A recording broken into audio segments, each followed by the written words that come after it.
எல்லோருக்கும் வணக்கம் நண்பர்களே. நம்ம எல்லாருமே ஒரு பரவச நிலையில் இருக்கோம். நிஃப்டி நாளைக்கு ஒரு 500,000 பாயிண்ட்டுக்கு இது இறங்குமா அல்லது நிஃப்டி ஃப்ளாட்டாக ஓப்பன் ஆகுமான்னு யாருக்குமே தெரில. அதனால் களத்தில் சந்திப்போம் அப்படின்னு நம்ம தைரியமாக தான் இருக்கோம். பட் இருந்தாலும் நம்ம நண்பர்கள் நிறைய பேர் நாளைக்கு என்ன நடக்கும் அப்படின்றது இன்றைக்கே மனசில் யோசித்து பார்க்குறாங்க.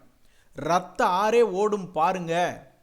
பிளாக் மண்டே வராமல் போயிடுச்சு நம்ம மார்க்கெட்டில். பயங்கரமான பேட் நியூஸ். அப்போ மண்டே அன்னைக்கு ஒரு பிளாக் மண்டேவாக நம்ம மார்க்கெட் இருந்திருக்கணும். பட் அந்தளவுக்கு பெரிய கிராஷ் என்பது ஆகலை. அப்போ நேற்றும் பெருசாக கிராஷ் ஆகலை, இன்றைக்கும் பெருசாக கிராஷ் ஆகலை.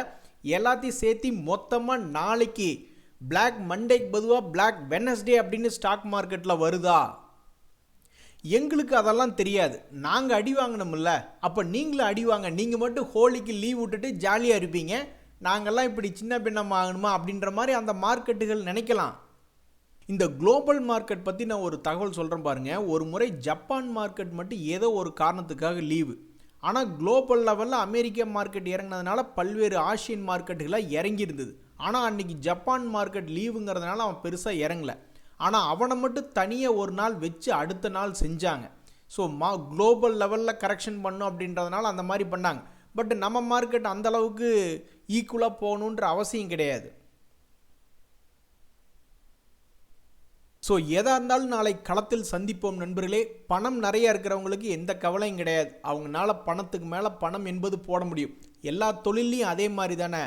பணத்துக்கு மேலே பணம் போட முடியுமா இருந்தால் நான் சென்னை சில்க்ஸ், திருப்பூரில் சென்னை சில்க்ஸுக்கு ஆப்போசிட்டில் கூட ஒரு கடையை போட்டு ரன் பண்ணுவேன். நண்பர்களே, நாளைக்கு நிறைய ட்ரேடர்கள் வாங்கிறதுக்கு தான் காத்துக்கிட்டு இருக்காங்க.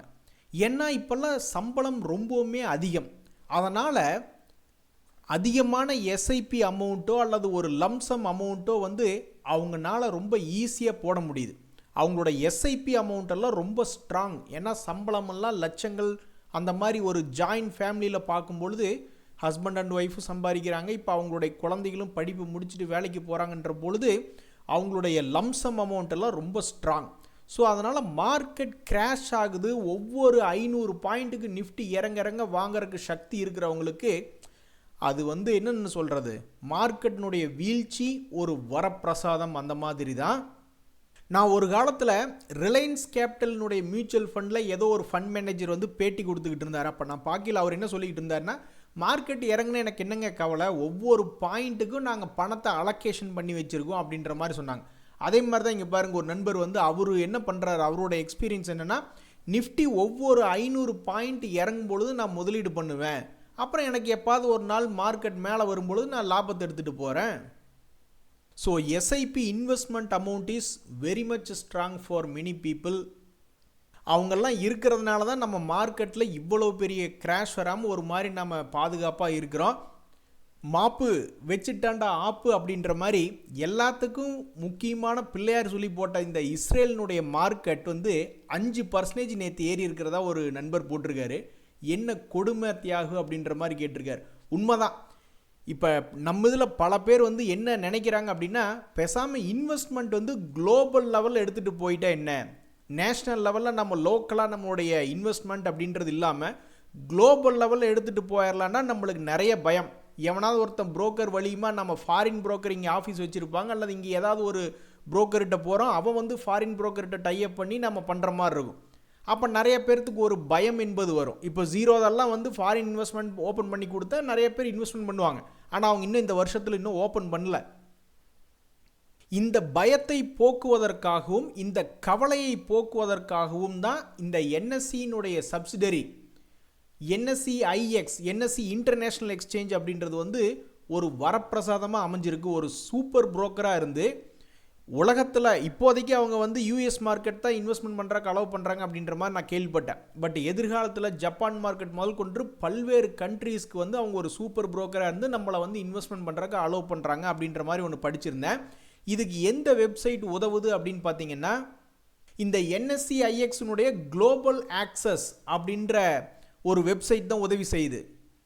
ஸோ பேசாமல் அமெரிக்க மார்க்கெட்டுக்கு போயிடலாமான்னு தான் நானும் யோசிக்கிறேன். அங்கேயும் போய் காலடி எடுத்து வச்சு பார்க்கணும் அப்படின்ற மாதிரி பார்க்குறேன். நான் என்ன யோசிச்சுட்டு இருந்தேன்னா, இந்த கைட் ஜீரோதாவினுடைய கைட்டில் இந்த மாதிரி யூஎஸ் மார்க்கெட் வாங்குறதுக்கு எனேபிள் பண்ணி தருவாங்க, அது வரைக்கும் வெயிட் பண்ணலான்னு நினச்சிக்கிட்டு இருந்தேன். இருந்தாலும் இதில் ஏன் நான் போய் கையை வைக்கக்கூடாது, காலை வைக்கக்கூடாது? கண்ணாடி போட்டிருந்தா திருப்பூர் புல்ஸ், கண்ணாடி கழட்டினா நான் எப்போ ஒரு சேனல் வந்து எதுக்கு ஒரு சேஃப்டிக்கு ஓப்பன் பண்ணி வச்சுருந்தேன். அது வேற ஒரு காரணங்களுக்காக, தியாகுயூஸ் வியூன்னு. அது இன்னும் நான் பெருசாக அதில் ஒரு வீடியோ கூட போடல. ஸோ கண்ணாடி கழட்டிட்டேன்னா அமெரிக்க மார்க்கெட்டுக்கு உண்டான வீடியோ. இந்த ட்ரம்ப் அவர்கள் சமீபத்தில் தொட்டதெல்லாம் வெற்றி தான். அவர்னால ஜெயிக்க முடியாது. யூரோப்பியன் யூனியன்ட்ட போனால் மட்டும் அவர் மூக்கை உடச்சி விட்டுறாங்க. உக்ரைன் ரஷ்யா வார் முடிக்க முடியல. இந்த கிரீன்லாந்துன்னு எங்கேயோ கை வைக்க போனார், கையை வச்ச நடக்கிறதே வேற அப்படின்ட்டாங்க. அந்த இடத்துல மட்டும்தான் அவருக்கு தோல்வி. ஆனால் இந்த டவ் ஜோன்ஸ் இண்டஸ்ட்ரியல் பொறுத்த வரைக்கும்லாம் 1 லட்சம் வரைக்கும் கூட போகிறக்கு வாய்ப்பு இருக்குது என்னுடைய பதவி காலத்தில் அப்படின்லாம் ஒரு தடவை சொல்லியிருக்காப்புல. அதுக்கு நான் விடக்கூடாது. ட்ரம்ப், நான் வர்றேன், அமெரிக்க மார்க்கெட்டுக்கு நான் காலடி எடுத்து வைக்கிறேன் அப்படின்றதான் என் மனசில் இருக்குது. நான் சில வருடங்களுக்கு முன்னாடி அமெரிக்கன் ஷேர் மார்க்கெட்டில் இன்வெஸ்ட்மெண்ட் பண்ணும் அப்படின்ற மாதிரி தான் சில நடவடிக்கை எடுத்தேன். பட் அதுக்கு என்னால் ஃபண்ட் அலோகேட் பண்ண முடியல. ஏன்னா என்னுடைய முக்கியமான இன்வெஸ்ட்மெண்ட் அப்ஜெக்டிவ் எல்லாமே நம்ம இந்தியன் ஷேர்ஸில் எனக்கு டிவிடெண்ட் கொடுக்கக்கூடிய பங்குகளை வச்சே என்னுடைய மாதம் வருமானத்துக்கு வழி பண்ணணும் அப்படின்ற மாதிரியான ஒரு நோக்கத்தில் போயிட்டதுனால அதுக்கு என்னால் ஃபண்ட் அலோகேட் பண்ண முடியல. இந்த தடவை இந்த NSE-IX கொடுக்கக்கூடிய கான்ஃபிடென்ட்டில் ஒரு சேஃப்டி அப்படின்ற பர்ஸ்பெக்டிவில் அந்த ட்ரம்ப்பா இல்லை நம்மளுடைய ராசியா அப்படின்றத முடிவெடுத்து பார்த்துடணும்.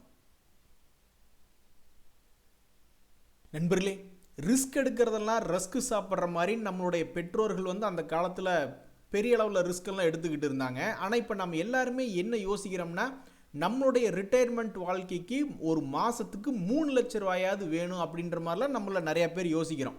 ஏன்னா நம்ம குழந்தைகளுக்கு வந்து 2 பேர் இருக்காங்கன்னா ஆளுக்கு ஒரு வீடு வாங்கி கொடுக்கணும்னு நினைக்கிறோம். அது என்ன 10 லட்சத்துக்கு விற்கிது, 1 கோடியிலிருந்து 2.5 கோடி வரைக்கும் சொல்கிறாங்க. அப்போ என்ன ஆகுது, கிட்டத்தட்ட ஒரு 5 கோடி தேவைப்படுது. ஸோ 60 வயசில் நம்ம ரிட்டையர்மெண்ட் ஆனோம்னா 80 வயசுக்குள்ளேயாவது ஆளுக்கு ஏதாவது ஒன்று பண்ணணும் அப்படின்ற மாதிரி நம்ம மனசில் நினச்சி ஒரு மாதத்துக்கு ஒரு 3 லட்ச ரூபாயாவது ரிட்டையர்மெண்ட் இருந்தால் நல்லா இருக்குமே நம்ம இதில் நிறைய பேர் நம்ம நினைக்கிறோம். ஆனால் என் மனசில் ப்ராக்டிக்கலாக என்ன தோணுது அப்படின்னா, நம்மளுக்கு ஒரு மாதம் ஒரு ரிட்டையர்மெண்ட்டுக்கு ஒரு 50,000 ரூபா வந்தால் கூட போதும்.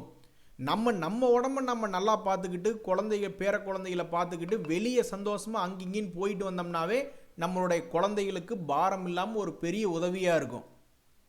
ஸோ நான் பெருசாக எதுலேயும் போகலிங்க நண்பர்களே. சில வேக்கண்ட் லேண்டுகளை வாங்கி வச்சதோட சரி, பில்டிங்கெல்லாம் நம்மளால் கட்டி வாடகை விட்டெல்லாம் நம்மளால் அவ்வளோ க்ரோர்ஸ் கணக்கில் என்னால் போட முடியாது. ஸோ என் ஏஜ் 44னா 60க்குள்ளே மந்த்லி ஒரு 1 லேக் வர்ற மாதிரி டிவிடெண்ட் தரக்கூடிய பங்குகளை மட்டும் வாங்கி குவிக்கிறது மட்டும்தான் என்னுடைய பிளான், ரிட்டையர்மெண்ட் பிளான். அதுக்கே எவ்வளவு பிரச்சனை தெரியுங்களா? அவன் ஒவ்வொரு வருஷமும் கரெக்டாக ஏப்ரல் மாதத்தில் அவங்களுடைய டிவிடெண்ட் கைடன்ஸ் அந்த வருஷத்துக்கு எப்படி இருக்குன்னு பார்த்துட்டு பார்த்துக்கிட்டு இருக்கணும். அதெல்லாம் நிறைய மார்க்கெட் ரிஸ்க் என்பது இருக்குது, டிவிடெண்ட் ஈல்ட் ரிஸ்க் இருக்குது, நிறைய விஷயங்கள் இருக்குது. இருந்தாலும் எனக்கு வேறு எதுலேயும் போக தோணலை. நான் வேறு எந்த ரெண்ட்டுக்கெல்லாம் நான் போகவே இல்லை. அதெல்லாம் பெரிய ப்ராஜெக்டாக இருக்குது. நண்பர்களே, நிறைய பேர் கல்ஃப் கண்ட்ரீஸில் இருக்கீங்க, பார்த்து ரொம்ப சேஃப்டியாக இருங்க. பெரும்பாலும் வெளியே அதிகமாக போகாத மாதிரி பார்த்துக்குங்க. அதில் ஒரு நண்பர் சொல்கிறாரு, நான் கூட பயந்துக்கிட்டு இருந்தேன் இந்த வார்னால் என் போர்ட்ஃபோலியோலாம் போட்டு அடி பொளந்து விட போகிறாங்க அப்படின்ட்டு. ஆனால் என்னுடைய ஷேர்ஸ் எல்லாம் பெருசாக அடி வாங்கலை. அப்புறம் தான் தெரிஞ்சுது ஏற்கனவே என்னோடய ஷேர்ஸ் எல்லாம் போட்டு பெருசாக அடி வெளுத்து விட்டுருக்காங்க. 60-70% பாருங்கள். தேஜாஸ் நெட்வொர்க்லாம் பயங்கரமாக இறங்கியிருக்கிற மார்க்கெட்லாம் ஆப்போசிட்டில் 40-50% ஏறிட்டான். ஸோ இப்போ சமீபத்தில் வந்து ரொம்பவுமே லோவில் விழுந்து இருக்கக்கூடிய பங்குகள் அப்படின்ற சில செய்திகளை தான் இப்போ நம்ம பார்க்க போகிறோம். ஸோ சுஸ்லான் அப்படின்ற ஒரு பங்கு சமீபத்தில் அநியாயத்துக்கு பாவம் கிராஷ் ஆகி கிடக்கு. ஸோ மொத்தமாக அது எவ்வளவு இறங்கியிருக்கு அப்படின்னா, நிறைய பேர் என்ன நினைப்பாங்க, சரி அது ஒரு 60-80% இறங்குச்சுன்னா பரவாயில்ல அப்படின்ற மாதிரி நினைப்பாங்க. தற்போதைக்கு இது வந்து 55% தான் தன்னுடைய உச்சியிலிருந்து இறங்கியிருக்கு. எந்த நேரத்தில் இவன் திரும்புவான் அப்படின்றது யாருக்கும் தெரில. பட் அந்த நண்பர் சொல்கிற மாதிரி அவருடைய ஷேர்ஸ் எல்லாம் பெருசாக கிராஷ் ஆகி கிடந்தது. ஆனால் என்ன ஒரு ஆச்சரியம், என் போர்ட்ஃபோலியோ அதான் பெருசாக இறங்கல, அதான் ஏற்கனவே இறங்கிட்டானே. ஸோ இந்த சுஸ்லான் ஷேர் வச்சுருக்கிறவங்களாம் என்ன எதிர்பார்க்குறாங்கன்னா, எங்களை ஆல்ரெடி கிட்டத்தட்ட 60% இறக்கி விட்டுட்டேன், இனி கடைசிக்கு வீழ்ச்சியாவது நீ தடுத்து நிறுத்துவியா அப்படின்னு மார்க்கெட்டை பார்த்துக்கிட்டு இருக்காங்க. ஸோ அதிகமாக வீழ்ச்சியாகி கிடக்கக்கூடிய பங்குகளில் இந்த சுஸ்லான் அப்படின்ற பங்கும் சமீபத்தில் ஒரு செய்தியாக இருக்குது. உங்களால் நம்பவே முடியாத இன்னொரு ஷேர் இந்த ஜொமேட்டோவாக இருந்த இந்த எட்டர்னல் லிமிடெட் தான்.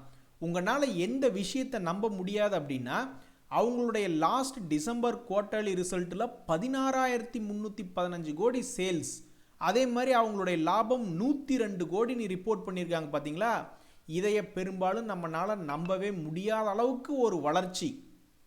ஏற்கனவே இந்த பங்கை ஒரு முறை 36% இறக்கி விட்டதுக்கப்புறம் திரும்ப போன வருஷம் லோலிருந்து ஆல்மோஸ்ட் 80% ஏற்றி காமிச்சிருக்காங்க. இந்த வருஷம் அதே மாதிரி தான் ஒரு 36% இறங்கியிருக்கு. இனி இந்த பங்கினுடைய விலையை மேற்கொண்டு இன்னும் கீழே இறக்குறாங்களா அல்லது ஏற்றுறாங்களான்னு தெரில. பட் இப்போதைக்கு கிராஷ் ஆகி கீழே கிடக்கக்கூடிய சில ஃபேமஸான பங்குகளில் இந்த எட்டர்னல் லிமிடெட் அப்படின்ற ஒரு பங்காக இருக்குது. சில பேர்லாம் இன்னும் எதிர்பார்ப்பாங்க, ஆசைக்கு அளவேது அப்படின்ற மாதிரி, இது ஏன் ஒரு 70-80% இறங்கக்கூடாது, 100 ரூபாய்ன்னு வந்தால் ஒரு நல்ல ரவுண்டு நம்பராக இருக்கே அப்படின்ற மாதிரி யோசிக்கக்கூடிய ஆட்களும் இருக்காங்க. ஸோ மார்க்கெட்டில் எந்த பங்கு எப்போ திரும்பும்னு தெரியாது. அதனால் இந்த பங்கினுடைய நிலை, தற்போதைய நிலை என்னென்னா, போன வருஷத்தில் 36% இறங்கின மாதிரி இந்த வருஷத்தில் சமீபத்தினுடைய உச்சியிலிருந்து 36% இறங்கியிருக்கு. இனி இவன் காலடி எடுத்து வைக்க போது கரடிகள் பக்கமாக காளையினுடைய பக்கமானு தெரில. பட் ரொம்பவுமே ஒரு சென்ட்ரு பாயிண்டில் நின்றுக்கக்கூடிய இந்த எட்டர்னல் அடுத்த வருடம் எடுத்து பார்க்கும் பொழுது என்ன சாதனையை செஞ்சிருக்கும். அடுத்தது இந்த ஜியோ ஃபைனான்ஸ் அப்படின்ற பங்குமே ஒரு ஃபேமஸான பங்காக தான் இருக்கிறது. ஸோ அந்த பங்கு சமீபத்தில் ஆல்மோஸ்ட் ஒரு 40% என்பது இறங்கியிருக்கு. இதுக்கு முன்னாடி இந்த மாதிரி ஒரு தடவை என்ன பண்ணான்னா ஆல்மோஸ்ட் ஒரு 50% இறங்கிட்டான். தன்னுடைய உச்சியிலிருந்து 50% இறங்கிய பிறகு மறுபடியும் 202 ரூபாயிலிருந்து 325 ரூபா வரைக்கும் ஏறிய ஒரு பங்கு தான் போன வருஷத்தினுடைய வீழ்ச்சியிலிருந்து. ஸோ நம்ம மார்க்கெட் ஒன்றும் சாதாரணமாக 1 ரூபா 2 ரூபா ஏறி இறங்கக்கூடிய மார்க்கெட்டில் பல்வேறு பங்குகள் ஒரு வருஷம் அப்படின்னு பார்க்கும்பொழுது 20% to 50% வால்டிலிட்டியெல்லாம் அசால்ட்டாக பண்ணிக்கிட்டு இருக்கான். கரெக்டான ஒரு இடத்துல என்ட்ராகி கரெக்டான ஒரு இடத்துல வெளியே வர தெரிஞ்சவங்களுக்கு ஷேர் மார்க்கெட் ஒரு அமுத சுரபி தான். ஸோ இந்த சமயத்தில் இந்த ஜியோ ஃபினான்ஸ் என்பது மறுபடியும் சமீபத்தினுடைய ஹையிலிருந்து ஒரு 40% பக்கம் இறங்கியிருக்கு. இனி இந்த பங்கினுடைய மூமெண்ட் மேலேயா அல்லது கீழேயா அடுத்த வருடம் பார்க்கும் பொழுது தன்னுடைய 30-40% மேலே ஏதாவது ஒரு வாலட்டிலிட்டி காமிப்பானா இல்லையா அப்படின்னு பல பேர் ஏக்கமாக பார்த்துக்கிட்டு இருக்காங்க. ஸோ ஃபேமஸான பங்கு தான், ஆனால் சமீபத்தில் இறங்கி கிடக்கு அப்படின்ற பங்குகளில் இந்த ஜியோ ஃபைனான்சியல் சர்வீசஸ்னுடைய பெயரும் வருது. வேணாம், வலிக்குது, அழுதுருவேன் அப்படின்ற ஒரு மனநிலை தான் இந்த என்பிசிசி இந்தியா ஷேர் வச்சுருக்கிறவங்களுக்கு. என்னையா குறை, என் செல்லத்துக்கு என்ன குறை அப்படின்ற மாதிரி அதனுடைய குவார்ட்டர்லி ரிசல்ட் அப்படின்றதெல்லாம் பார்த்தீங்கன்னா அவங்களுடைய சேல்ஸை போன குவார்ட்டர்களுக்கு முன்னாடி இம்ப்ரூவ் பண்ணி காமிச்சிருப்பாங்க. அதே மாதிரி அவங்களுடைய நெட் ப்ராஃபிட் என்பதெல்லாம் வெறும் 197 கோடி, அதாவது போன குவார்ட்டரை விட இம்ப்ரூவ்மெண்ட்டில் கடந்த 3 குவார்ட்டர்களாக காமிச்சிருப்பாங்க. ஆனால் எப்படி செதைச்சி வச்சுருக்காங்க பாருங்கள் அப்படின்ற மாதிரி போன வருஷம்லாம் ரவுண்டு போனானுங்க, இல்லைன்னு நான் சொல்லலை. அதுக்கப்புறம் கெடுத்துடணும், வேறு யாரும் சம்பாதிக்கக்கூடாது அப்படின்றது மாதிரியே, அதாவது டபுள் பாட்டம் அப்படின்ற ஒரு கான்செப்ட் இருக்குது. அவன் எங்கிருந்து ஏறினானோ மறுபடியும் அதே இடத்துக்கு இன்னொரு ரவுண்டு அல்லது இன்னும் 2-3 ரவுண்டு கூட போகக்கூடிய வாய்ப்புகள்லாம் இருக்குது. இதை நிறையா ஸ்மார்ட் மணி கான்செப்ட் முக்கியமான பங்குகளுக்கு பார்த்துக்கிட்டு இருந்திருப்பாங்க. இந்த பையன் என்ன பண்ணியிருக்கான் அப்படின்னா, இங்கிருந்து ஒரு ரவுண்டு போனவன் கரெக்டாக அந்த லோவை டச் பண்ணல, பாதியிலே திரும்பிட்டானுங்க. என்ன ஒரு அநியாயம். அதனால் இப்போ மறுபடியும் பல்வேறு ஸ்மார்ட் மணி கான்செப்டுக்காரங்களாம் சரி இந்த முறையாவது இவன் கீழே சரிஞ்சுழுவானா அப்படின்னு பார்த்துக்கிட்டு இருக்காங்க. வேறு சிலர் இந்த ஷேரை வச்சுருக்கிறவங்க போன வருஷம் எப்படி பாதியிலேயே கெடுத்து விட்டுட்டு மறுபடியும் மேல் நோக்கி எங்களை காப்பாற்றின, அது மாதிரி பாதியிலேயே திரும்பி வா அப்படின்னு அந்த பக்கம் ஒரு குரூப்புக்கு பார்த்துட்டு இருக்காங்க. ஸோ இந்த என்பிசிசி இந்தியா யாருக்கு நல்லது செய்ய போகிறது? இந்த ஷேரை ஆல்ரெடி வச்சிருக்கிறவங்களுக்கு நல்லது செஞ்சு மேல் நோக்கி வரப்போகுதா, அல்லது ஸ்மார்ட் மணி கான்செப்டில் 1.5 வருஷமாக ஒரு ரவுண்டு நல்ல ப்ராஃபிட்டில் போய் விற்று போட்டு இன்னொரு ரவுண்டு போகணும் அப்படின்னு ஏதாவது உட்காந்துக்கிட்டு இருக்கிறவங்களுக்கு உதவி செய்ய போகிறதா, சென்டர் பாயிண்ட்லேருந்து எந்த பக்கம் நகரப்போகிறது? கடைசியாக நம்ம பார்க்க போவது விப்ரோ ஷேர். டேய், நான்லாம் ஒரு காலத்தில் எத்தனை பேர்த்துக்கு எத்தனை கோடிகளை சம்பாரித்து கொடுத்துருக்கேன் தெரியுமா அப்படின்ற மாதிரி ஒரு டைமண்டாக இருந்த ஒரு பங்கு தான் விப்ரோ அப்படின்ற பங்கு. இது போன வருஷத்தில் பெருசாக சம்பாரித்து கொடுக்கலினாலும் ஒரு டீசெண்டான ஒரு வேலை என்ன பண்ணியிருக்காங்கன்னா 20% என்பது இந்த பங்கு போன வருஷத்தில் ஒரு ரவுண்டு போயிட்டு இப்போ மறுபடியும் மார்க்கெட் சரியில்லை, இந்த ஆர்டிஃபிஷியல் இன்டெலிஜென்ஸ் அப்படின்ற ஒரு காரணத்தினால இந்த ஸ்மார்ட் மணி கான்செப்ட் பாருங்களுக்கெல்லாம் கும்பா பாடி விட்டது. அவங்கெல்லாம் பயப்பட மாட்டாங்க. அவங்க கண்ணில் சப்போர்ட் அப்படின்னு ஒன்றை பார்த்துட்டாங்கன்னா அதில் முதலீடு பண்ணிவிட்டு வேறு பங்குக்கு பார்க்க போயிடுவாங்க. அப்புறம் அவங்களுடைய போர்ட்ஃபோலியோவில் ஏறிச்சுன்னா லாபத்துக்கு விற்க போகிறாங்க, இல்லைன்னா அது கடந்துட்டு போகுதுன்னு விட்டுருவாங்க. அந்த மாதிரி சில இன்ஸ்டிடியூஷனல் ட்ரேடர்ஸ்லாம் இருக்காங்க. ஒரு உதாரணத்துக்கு பார்த்தீங்கன்னா, இப்போ இந்த பங்கு என்ன சப்போர்ட் எடுக்கல, அதனால் நாங்கள் விற்றுட்டு போகிறோம் அப்படின்ற மாதிரி என்ன இந்த எஃப்ஐஸ் 8.5% விற்றுட்டு போயிட்டாங்களா, இல்லை டிஐஸ் தான் 8.5% விற்றுட்டு போயிட்டாங்களா? இல்லை. ஸோ முக்கியமான ஒரு சப்போர்ட்டில் என்ட்ராகணும்னு அவங்க மனசில் நினச்சி என்ட்ரா இருந்திருப்பாங்க. அதை அந்த இடத்துல பிக்கப் ஆகலைன்னா போயிட்டு போகுது அப்படின்ற மாதிரி விட்டுருப்பாங்க. ஸோ மனசை கஷ்டப்படுத்தக்கூடிய ஒரு கிராஷ் ஆன பங்கு சமீபத்தில் அப்படின்னா அதில் இந்த விப்ரோ அப்படின்ற பங்கு. ஏன்னா ஒரு ரவுண்டு 20% அழகான ஒரு ரிட்டர்ன் போன வருஷத்தில் கொடுத்துட்டு மறுபடியும் இங்கேருந்து பிக்கப் ஆகும் அப்படின்னு நிறைய பேர் பார்த்துக்கிட்டு இருந்திருப்பாங்க. ஆனால் அவன் பிக்கப் ஆகி மேலே போகாமல் துரதிருஷ்டவசமாக கீழே விழுந்துட்டான். இதுக்கு மிக முக்கியமான காரணம் ஒரு நாள் 2 நாள் இல்லை, தொடர்ந்து ஆர்டிஃபிஷியல் இன்டெலிஜென்ஸ்னால சாஃப்ட்வேர் கம்பெனிஸ் எப்படி அடிவாங்கன்னு ஊரில் இருக்கிறவங்களாம் வரிசையாக பேசிக்கிட்டே இருந்தால் அப்புறம் என்ன ஆகும்? இப்படி தான் கும்பா பாட்டு பாடும். ஸோ ஏற்கனவே இறங்கி கிடக்கக்கூடிய இந்த மிக முக்கியமான ஃபேமஸான சில பங்குகள் இன்னும் பெருசாக அடி வாங்க போகிறாங்களா, அல்லது இந்த இடத்துல தன்னைத்தானே நிலைநிறுத்தி கொள்ளுமா அப்படின்றது பொறுத்திருந்து தான் பார்க்கணும். நண்பர்களே, சண்டைனா சட்டை கிளிய தான் செய்யும் அப்படின்னு எங்கள் தலைவர் சொன்ன மாதிரி, ஷேர் மார்க்கெட்டில் மொத்த மார்க்கெட்டுக்கே பேட் நியூஸ் வருதுன்னா எல்லா பங்குகளும் கும்பா பாட்டு பாடுது. அதுக்கப்புறம் என்ன ஆகும் அப்படின்ற ஒரு முக்கியமான கேள்வி. அதுக்கு முன்னாடியே நீங்கள் பார்த்தீங்கன்னா தனிப்பட்ட பங்குகளுக்கு நியூஸ் வருது, பெரிய கிராஷ் ஆயிடுது. அதுக்கப்புறம் பஞ்சாயத்தில் எப்போ பாயிண்ட் வருதோ அப்போ தான் நாங்கள் பேசுவோம் அப்படின்ற மாதிரி அது ஏதாவது ஒரு பாயிண்ட்லேருந்து திரும்பி வர்றதை நம்ம பார்க்குறோம். மொத்தமாக உலகத்துக்கே பேட் நியூஸ் வந்தால் என்ன, அல்லது தனிப்பட்ட கம்பெனிக்கு பேட் நியூஸ் வந்து கீழே இறங்கினா என்ன, கீழே இறங்கினதுக்கப்புறம் அவன் எப்போ பஞ்சாயத்தில் பாயிண்ட் வரும்னு திரும்பி வர்றான் அப்படின்றதான் முக்கியம். அந்த வகையில் இந்த ஐஇஎக்ஸ் அப்படின்ற பங்கு ஒரு 22% கிராஷ் ஆன பாயிண்ட்லேருந்து மேலே வந்திருக்கான். அப்போ மொத்த கிராஷ் எவ்வளவு பாயிண்ட் அப்படின்னு பார்த்தீங்கன்னா ஆல்மோஸ்ட் 31%. ஒரு பேட் நியூஸ் வருது, பேட் நியூஸ் வந்ததுக்கப்புறம் 31% கிராஷ் ஆகிட்டு அதுக்கப்புறம் ஒரு 22% என்பது ஏன்னா இது வந்து ஒஸ்ட் கேஸ் அப்படின்ற மாதிரியான ஒரு சம்பவம். அதே மாதிரி இண்டஸ்இண்ட் பேங்க் மேலே ஏறினதெல்லாம் விட்டுருங்க, அவன் அந்த நியூஸ் வந்தப்போ எவ்வளவு தூரம் கிராஷ் ஆனா அப்படின்னு பார்த்தீங்கன்னா இவனும் ஒரு 26% தான் முக்கியமான இடத்துலேருந்து கிராஷ் ஆன நியூஸுக்கு கீழே இறங்கினான். அதே மாதிரி நீ திருந்தலையாப்பா அப்படின்ற மாதிரி மறுபடியும் இன்னொரு பேட் நியூஸ் வெளியிட்டு அப்போ இருக்க கிராஷ் ஆனது. அது எவ்வளோன்னு பார்த்தீங்கன்னா ஒரு 33%. ஸோ இப்போ நம்ம மேக்ஸிமம் பார்த்த 2 கேஸ்லையுமே ஒரு 30% என்பது தான் இருக்கிறதுலே பேட் நியூஸுக்கு ரியாக்ட் ஆகிற மாதிரி இருக்குது. ஸோ உங்களுடைய பங்குகளும் இப்போ கிராஷ் ஆகிட்டு இருக்குது அப்படின்னா, ஆண்டவா இது மாதிரி ஒரு ஜென்ரலைஸாக இருக்கக்கூடிய இடங்கள் ஒரு 30% கிராஷ் ஆனதுக்கப்புறம் அல்லது ஒரு 25% கிராஷ் ஆனதுக்கப்புறம் எப்படி பல்வேறு பங்குகளை வந்து மறுபடியும் 20%, அதுவும் இண்டஸ்இண்ட் பேங்க்லாம் அதிகமாகவே ஏற்றி விட்டாங்க. அவன் ஒரு முறை வந்து 26% கிராஷ் ஆனால் அதை திருப்பி அவனுக்கு ஏற்றி உள்ள மார்க்கெட்டில் மறுபடியும் அடுத்த முறை 36% கிராஷ் ஆனால் அந்த 36% கிராஷை 2 முறை ஏற்றி விட்டுருக்காங்க. எத்தனை பர்சன்டேஜ்னு பார்த்தீங்கன்னா 40% ஒரு முறை கீழிருந்து ஏற்றி விட்டாங்க, மறுபடியும் ஒரு 40% கீழிருந்து ஏற்றி விட்டுருக்காங்க. ஸோ ஆண்டவா பஞ்சாயத்தில் பாயிண்ட் வரட்டும் அப்படின்ற மாதிரி பல்வேறு பங்குகளை வந்து 20-30% நீ இறக்கி விட்ட பிறகு தயவுசெய்து திருப்பி விடு. ஈரான் வார்னால நம்ம இறங்கணும், இஸ்ரேலினுடைய பங்கு சந்தை ஏறணுமா? ஸோ சமீபத்தில் மேல் நோக்கி ஏறி வந்த செக்டர்களும் இருக்குது. ஒரு உதாரணத்துக்கு இந்த ஹெல்த் கேர் இண்டெக்ஸ்லாம் பாருங்கள், கீழிருந்து மேல் நோக்கி ஏறி வந்திருக்கான் ஒரு குறிப்பிட்ட ரேஞ்சில் சப்போர்ட்டில். ஆனால் ஏறி வந்த செக்டர்கள் ரொம்ப சில, இறங்கி சப்போர்ட்டில் கிடக்கக்கூடிய பல்வேறு செக்டர்கள் இருக்குது. பேங்க் இண்டெக்ஸ் இருக்குது, ஆட்டோ செக்டர் இருக்குது, ஐடி இண்டெக்ஸ்னு பல்வேறு இண்டெக்ஸ்கள் வந்து சப்போர்ட் லெவலில் தான் வந்து விழுந்திருக்கான். இங்கிருந்து சப்போர்ட்டில் பிக்கப் ஆகிட்டான்னு வச்சிங்களேன்.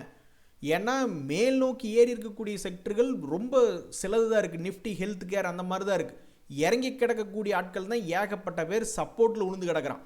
இந்த வாரத்தில் வியாழன் வெள்ளியெல்லாம் வந்து திரும்பி சப்போர்ட்லேருந்து ஏறிட்டான்னு வச்சிங்களேன், அது மாதிரி ஒரு நல்ல விஷயம் மார்க்கெட்டில் இல்லை. ஏன்னா இப்போ தான் நம்ம பார்த்தோம், மேக்சிமம் ஒஸ்ட் கேஸ்க்கு ஒரு நியூஸ் வரும்பொழுது இந்த ஐஇஎக்ஸ், இண்டஸ்இண்ட் பேங்க் சில பங்குகளெல்லாம் எக்ஸாம்பிளுக்கு எடுத்து பார்த்தோம். அந்த பேட் நியூஸ்லேருந்து ஒரு 25-30% இறங்கிட்டு அதுக்கப்புறம் ஒரு 6 மாதம் 1 வருஷம் கழித்து பார்த்தா கொஞ்சம் ரெக்கவரி காமிச்சிருக்கானு, பஞ்சாயத்தில் பாயிண்ட் வரட்டும் அப்படின்ற மாதிரி. ஸோ வரக்கூடிய வியாழன் வெள்ளியோ அல்லது அடுத்த வாரத்திலிருந்தோ சப்போர்ட்லேருந்து அப்படியே ஒரு ஜம்ப் அடித்தான்னா நம்ம பொழைச்சிக்குவோம். அது நடக்குமா இல்லையான்னு தெரில. நன்றி வணக்கம். நாளைக்கு களத்தில் சந்திக்கிறோம். நிறைய பேர் 600-700 பாயிண்ட் இறங்குன்னு சொல்லியிருக்காங்க. சில பேர் ஃப்ளாட்டாக தான் இருக்குன்னு சொல்லியிருக்காங்க. நாளைக்கு என்ன நடக்குதுன்னு பார்க்குறக்கு ரொம்ப ஆர்வமாக இருக்குது. நன்றி வணக்கம்.